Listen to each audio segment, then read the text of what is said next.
Olá.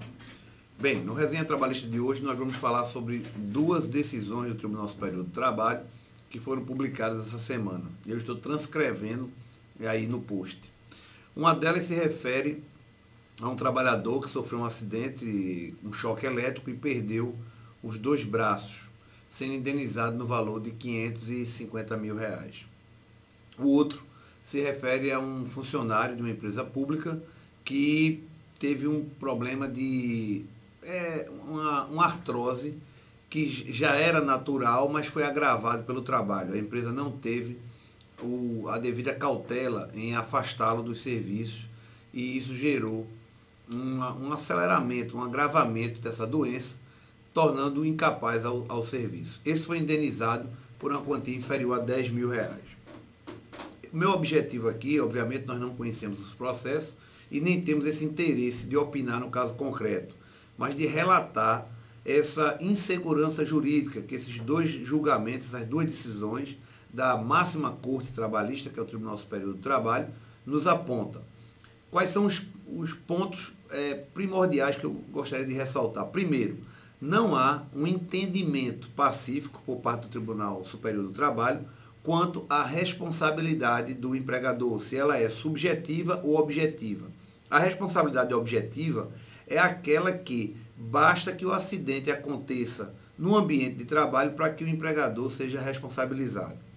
E a subjetiva, que é a que eu defendo e está prevista na Constituição Federal, lá no artigo 7º, ela diz o seguinte, que o empregador somente será responsável pelo pagamento de uma indenização ao seu empregado quando houver essa questão do acidente no ambiente de trabalho e também ficar comprovado que houve culpa, a negligência, a imprudência por parte do empregador ou dolo. Houve a intenção premeditada, a intenção do empregador em que o empregado se acidentasse. Então, nessas decisões que eu transcrevo, no resumo delas, está claro vamos dizer assim, essa insegurança de posicionamento doutrinário, porque o Tribunal Superior do Trabalho está aplicando, nesse caso, o Código de Processo Civil, o Código Civil, que trata da responsabilidade objetiva, que é aquela que, qualquer que seja o acidente, automaticamente o empregador já responde por ele. Eu não quero aqui fazer uma análise moral disso, defender se o empregador tem essa responsabilidade ou não. O que eu estou defendendo aqui é que as regras do jogo precisam ficar muito claras. O empregador precisa saber que no ato da contratação, a regra do jogo é: qualquer acidente que acontecer no ambiente de trabalho, você será o responsável. Agora, se você é empregador, contrata uma pessoa, existe a Constituição Federal dizendo que você só vai pagar uma indenização se você incorrer em dolo ou culpa devidamente comprovado, não se presume essa culpa, então aí é onde está o ponto X do problema.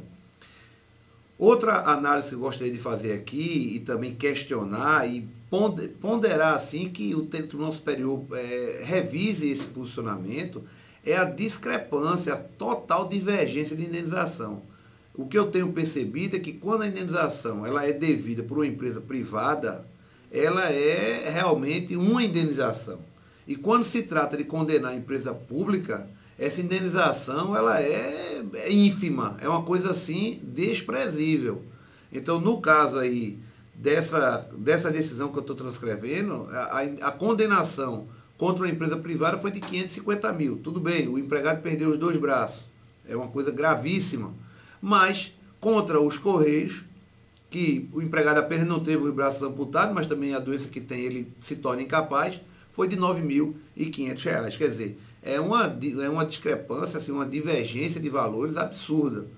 É outro ponto também de tremenda insegurança jurídica que nós temos no país. Por quê? Porque não existe uma lei sequer parametrizando o dano. Então não se sabe se o valor de um dedo vai ser 100 mil, 200 mil, 1 milhão, ou se vai ser R$ 10.000. Eu sei que existem variantes. Se o trabalhador é um ourives, por exemplo, aquele que trabalha muito com as mãos, com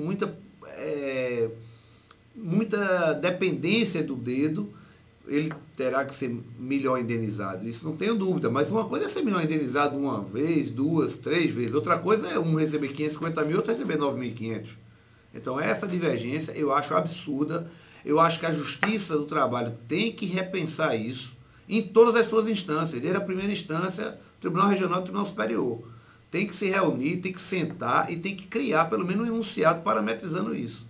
Da forma como está, deixa a sociedade numa tremenda insegurança jurídica, tanto para quem emprega quanto para quem é empregado e passa por um problema tão grave como esse. Fica aqui então esse nosso comentário, esperando no Resenha Trabalhista de hoje gerar essa polêmica e trazer à tona essa polêmica para que se busque uma solução. Muito obrigado.